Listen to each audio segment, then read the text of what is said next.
I really can't believe I'm saying this right now, but I gotta give credit where credit is due, and the LA Lakers this year had a chance to completely unravel, fall off the face of the earth into lottery projections where they don't even have their own pick, gift Victor Wembanyama to the Pelicans. They had a chance. Anthony Davis goes down with an injury.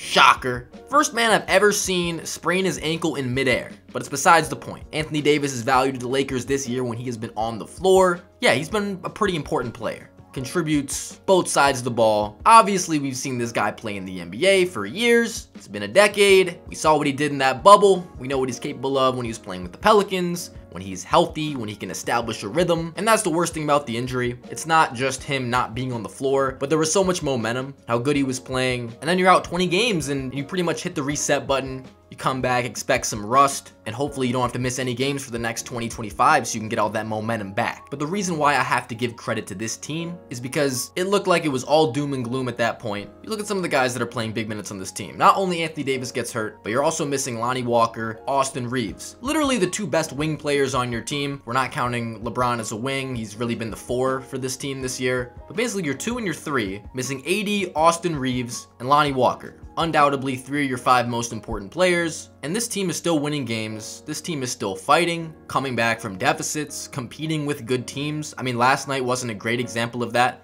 The Clippers were just kind of on fire, and the Lakers, with the type of shooting that they employ and shot creation, if the Clippers are knocking down threes the way they were last night, incredibly unprecedented, by the way. The Clippers have not shot this good from 3 all year. You know, Lakers just don't stand a chance, especially with the entire Clippers roster playing and the Lakers missing the players that they are. So me personally, when the season started, I was completely down on this team. We know it was a stinker start. Russell Westbrook drama, they had to move him to the bench. Obviously that's been better. Even with Anthony Davis very early on, it looked like a dumpster shoot. You had no shooting, perimeter defenders. Things have definitely come a long way. I mean, this team beat a fully healthy Memphis Grizzlies team the other night. They go into Sacramento, fully healthy Kings team. That's a tough place to play. Get a hard-fought W. And even in games they've been losing lately, they've been hanging around. You could argue they were rigged out of those games against Dallas, Philly, super closely contested games that easily could have gone the other way if they'd gotten a better whistle. I just want to make the point, the Lakers, by far exceeding my expectations that I had for them, at least on the court. And that starts and ends with LeBron James, but also the other guys, not the greatest or most glamorous collection of talent surrounding him. Dennis Schroeder's played really well after being essentially written off.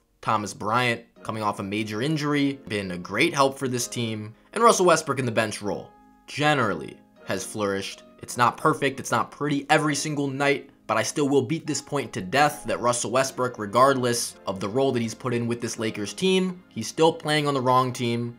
This trade, obviously, was never a good idea, and regardless of how good he plays in certain games, this is far from the ideal supporting cast of players for him to be on the court with. LeBron James has not had the greatest supporting cast in the world, to put it lightly. And this team is still winning games, so when they get Anthony Davis back, when they welcome Rui Hachimura to the lineup, which I'm not sure if that's going to be tonight or the next game, they will be a lot better equipped, especially when they get their guys back. I know Lonnie Walker's about to come back. Austin Reeves should be back soon. Their team will be looking a lot more complete, and they will still have assets. Now, Rob, listen, they will still have assets. I think 2027, 2029 first-round picks. That should present some decent value to other teams. This is what we were thinking. It could get them a decent player. You could trade maybe one of these picks for Gary Trent Jr. Will they ever land Miles Turner, Buddy Hield? I don't know. But they could get something. Now, me personally, any of the Lakers fans out there, I assume, there is probably zero confidence that Rob Pelinka will pull the trigger and make the right play, the best play for this team. Because acquiring a true center, or a true sharpshooter, or a true point guard, just a shot creator player, I think Rui Hachimura is really good for that purpose. Maybe not much else.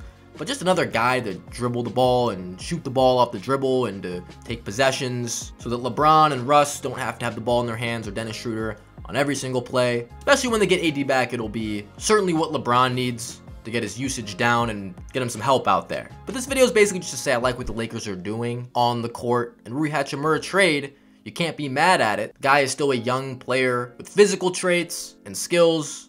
Not the greatest three-point shooter this year, and that's the big question. If he can revive that, spot up in corners and help these guys, give them a kick-out option, something the Lakers don't have very much of, and a big reason they haven't been able to win more games. Once again, just goes back to the wonderful construction of this team by Rob Pelinka. Listen, we're going to see. and I'm very intrigued because this team has been exceeding expectations lately. More reinforcements may be on the way, and this begs the question, how seriously should we take the Los Angeles Lakers in a playoff scenario, given the experience, given their dynamic duo, if they have the right mix of role guys with just enough shooting, just enough perimeter defense, where they can get by. The Western Conference right now, it's not the strongest it's ever been. In fact, it's kind of anyone's conference at this point. Man, if the Denver Nuggets played the Los Angeles Clippers every night, you'd probably think they were the best team to ever walk the earth. But the fact is that they're mortal against a team like the Los Angeles Lakers. And besides the LA Clippers, who I think definitely have their number, I don't think there are a lot of teams in the Western Conference right now that I can be sure of that would take down the Lakers, a fully healthy Lakers team if you traded those picks. See, Rob Pelinka, it's all about him if he's going to make the right decision. But if you traded all those picks, all your assets, and you say, you know what, we're going to go all in and win now. You know, there's always going to be questions about how long LeBron can play at this level, and he has slowed down a little bit, but we say it's like Father Time. It's taking its time because still looks like a top 10 player out there. Your future is extremely bleak after LeBron James, and who knows when that's going to be. The window here, you really might not have much time. You got to do something. Fuck the future. You're trying to win rings. You have a dynamic duo. If they are healthy and you put some good players around them that fit, and you establish a team that works, you can trust those two guys with the right pieces around them to contend in a Western Conference, especially this one. So listen, it's all about Rob. You know, hasn't been the most trustworthy to make the right decisions so far, but there's still time. And it's going to be very interesting to see what Rui Hachimura brings to this team. Not expecting too much, but it's hard to imagine him not helping a little bit. Certainly hard to imagine him helping less than Kendrick Nunn did. So that's going to do it for this video. Things are turning around for the Lakers despite that showing last night. We see what LeBron can still do. And the West is kind of up for grabs right now. So that's going to do it. Let me know about what you think about this video and the Lakers going forward. Do they have a shot in the NBA playoffs to get at least 2-3 rounds in? I know it sounds probably fucking crazy considering where they started this year. The momentum is building though. It's happening. So let me know what you guys think. And I'm out. Peace.